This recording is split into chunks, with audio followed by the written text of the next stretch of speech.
Bizkaiko Foru Aldundiak onartu egiten dau Europar Batasuneko Justizia Auzitegiaren epaia eta konpromisoa hartzen dau beteteko. Hirua, isunari jagokonez, balorazio kritiko bat egiten dugu, izan be, uste dugu gehiegizkoa eta neurri bakoa dela. Eta horretarako, Bizkaiko Foru Aldundiak proposamen bat egiten dau.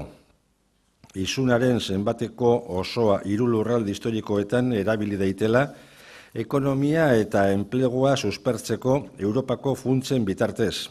Horixe izan da eta beti gure helburua.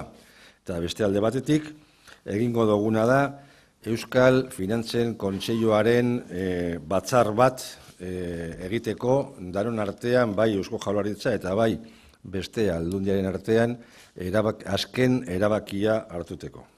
Queremos manifestar que la Diputación Foral de Vizcaya acata la sentencia del Tribunal de Justicia de la Unión Europea y nos comprometemos a cumplirla en sus debidos términos, se compartan o no los razonamientos de la misma, porque siempre respetamos el Estado de Derecho.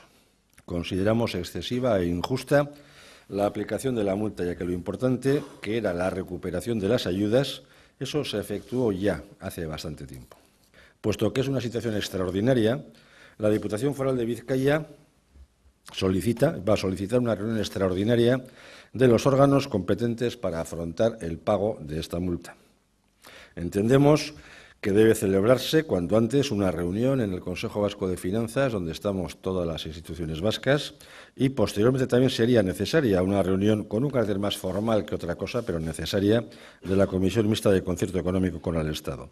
Nosotros vamos a proponer que la totalidad de esa cuantía vuelva a revertir en los 3 territorios históricos, en la comunidad autónoma, a través de fondos comunitarios en regeneración económica y empleo.